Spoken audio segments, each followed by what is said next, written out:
এক সন্ত ছিলেন বৃন্দাবনের, সত্য ঘটনা, অনেক বছর আগের ঘটনা। সেই সন্ত মহারাজের অনেক বড় জটা ছিল। পরিক্রমায় যখনই যেত, আর বৃন্দাবনের গাছ তো সব ঝুঁকে রয়েছে, সবসময় মনে হচ্ছে রাধা শ্যাম সুন্দরের চরণ সেবা করতে চাইছে।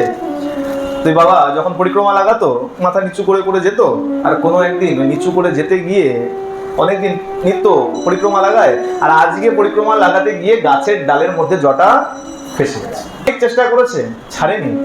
তিনি চেষ্টা ছেড়ে দিয়েছেন। কেন? বলে এতদিন আমি পরিক্রমা লাগাচ্ছি, কোনোদিন তো এরকম হয়নি, তাহলে আজকে কেন হলো?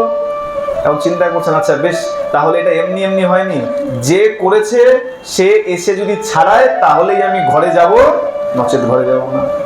অনেক ভক্তরা পাশ দিয়ে যাচ্ছে, হ্যাঁ গো বাবা এইভাবে দাঁড়িয়ে আছো, আমরা কি একটু সাহায্য করে দেবো, ছাড়িয়ে দেবো? বলে না, তুমি কি করেছো? বলে না, আমি কোথায় করলাম? বলে তুমি যখন করনি তুমি চলে যাও, যে করেছে সে এসে ছাড়াবে, যে করেছে সে এসে ছাড়াবে। একদিন, দুদিন, 3 দিন হয়ে গেছে, 3 দিন পর্যন্ত হয়ে গেছে, বাবা ওইখানে ওই রকমই দাঁড়িয়ে আছে। 3 দিন যখন হয়ে গেছে, ভক্তের অধীন ভগবান আর থাকতে পারেনি, ছোট বালক বেশ নিয়ে এসে দাঁড়িয়ে বলছেন, আরে বাবা তুমি এখানে এভাবে দাঁড়িয়ে কেন? আমি কি তোমার এই জটা ছাড়িয়ে দেবো? বলে কেন, তুমি কি করেছো? তুমি কি পেঁচিয়েছো কি তুমি? তখন গোবিন্দ বলছে, হ্যাঁ আমি পেঁচিয়েছি। বলছে, হ্যাঁ আমি পেঁচিয়েছি। এখন দেখছে ভক্ত কষ্ট পাচ্ছে, বেশি ছল চাতুরি না করাই ভালো।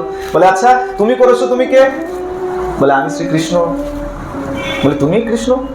আমি মানি না। বলে তুমি মানো না? সে কি, আমি সাক্ষাৎ ভগবান শ্রীকৃষ্ণ। বলে আমি মানি না। বলে কি করলে মানবে? বলে যদি রাধা রানী এসে বলে তুমি কৃষ্ণ তাহলেই মানবো।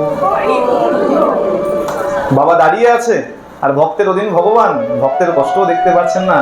ভগবান গোবিন্দ চলে গিয়েছেন রাধারানীর কাছে, গিয়ে বলছেন, রাধে চলো একটু আমার সাথে। এই ভক্ত আমাকে কৃষ্ণ বলেও মানতে চাইছে। বলে কখন মানবে? যখন আমার রাধারানী এসে বলবে হ্যাঁ এ কৃষ্ণ, তখন মানবে।